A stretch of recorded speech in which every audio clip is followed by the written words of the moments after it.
പ്രതിപക്ഷ V D Satheesan സംസാരിക്കാം. നമ്മളെല്ലാവരും ഞെട്ടലുണ്ടാക്കിയ ഒരു അപകടമാണ്. അപകടത്തിൻ്റെ കാരണത്തെക്കുറിച്ച് ബന്ധപ്പെട്ട ഏജൻസികൾ അന്വേഷിച്ചാണ് അത് കണ്ടെത്തേണ്ടത്. സുരക്ഷാ വീഴ്ചയാണോ അല്ലെങ്കിൽ ചൂടിൻ്റെ കാഠിന്യമാണോ? ഒരുപാട് കാരണങ്ങൾ ഇപ്പോൾ പറയപ്പെടുന്നുണ്ട്.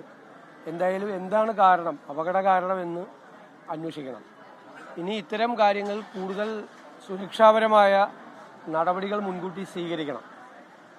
വെടിക്കെട്ട് ഒഴിവാക്കണം എന്ന് നമുക്ക് പറയാൻ കഴിയില്ല. പക്ഷേ അതിനാവശ്യമായ ഇത്തരം കാര്യങ്ങൾ ചെയ്യുമ്പോൾ അപകടമുണ്ടാകാതിരിക്കാൻ വേണ്ടിയിട്ടുള്ള സുരക്ഷാ കാര്യങ്ങൾ ചെയ്യണം. കഴിഞ്ഞ കുറേ വർഷങ്ങളായിട്ട് അത് നന്നായി ചെയ്തുകൊണ്ടിരുന്നതാണ്. പക്ഷേ ഈ സമീപ 1-2 വർഷങ്ങളിൽ അതിന് വീഴ്ച പറ്റിയെന്നാണ് നമുക്ക് മനസ്സിലാക്കാൻ കഴിയുന്നത്.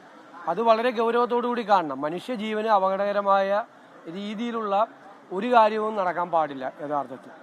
പിന്നെ ഇപ്പോൾ മുഴുവൻ ആളുകളെ കുറച്ച് പേര് ഗുരുതരമായ പരിക്ക് പറ്റിയിട്ടാണ് വെന്റിലേറ്ററെല്ലാം കിടക്കുന്നവരുണ്ട്. അവർക്ക് ആവശ്യമായ ചികിത്സാ സൗകര്യങ്ങളെല്ലാം എല്ലാ സൗകര്യങ്ങളും ഗവൺമെൻറ് സഹായിക്കണം. മരണമടഞ്ഞവരുടെ കുടുംബങ്ങൾക്ക് ആവശ്യമായ സഹായം കൊടുക്കണം. വളരെ സാധാരണക്കാരായ മനുഷ്യരാണ് ഈ ജോലിക്ക് വരുന്നത്.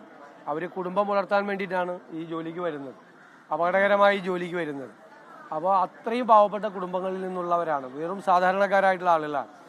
ആ കുടുംബത്തെ എല്ലാം താങ്ങി നിർത്തുന്നതിന് വേണ്ടിയിട്ടുള്ള അടിയന്തരമായ നടപടികൾ ഗവൺമെൻറ്റിൻ്റെ ഭാഗത്തു നിന്ന് സ്വീകരിക്കുമെന്നാണ് ഞങ്ങളെല്ലാം കരുതുന്നത്. അത് സ്വീകരിക്കണം. ഇത്തരം കാര്യങ്ങൾ ഇനി ആവർത്തിക്കാതിരിക്കാൻ എന്തെല്ലാം നടപടികൾ സ്വീകരിക്കാമോ എന്ന് ബന്ധപ്പെട്ട എല്ലാവരെയും വിളിച്ചു ചേർത്ത് ഒരു മെക്കാനിസം, ഒരു സംവിധാനം ഉണ്ടാക്കി സുരക്ഷാ പരിശോധനകൾ മുൻകൂട്ടി നടത്താനും കുറേ കൂടി കർശനമായി ഇത്തരം കാര്യങ്ങൾ ചെയ്യുന്നതിന് വേണ്ടിയിട്ടുള്ള നടപടികൾ സ്വീകരിക്കണമെന്നാണ് ഞങ്ങളുടെ അഭ്യർത്ഥന. അല്ല, അത് തീർച്ചയായിട്ടും ഉണ്ടാവുമല്ലോ, ഉണ്ടല്ലോ, ചില സ്ഥലങ്ങളിലുണ്ട്. അപ്പോൾ അത് പരിഹരിക്കണം. അത്രേ ഉള്ളൂ.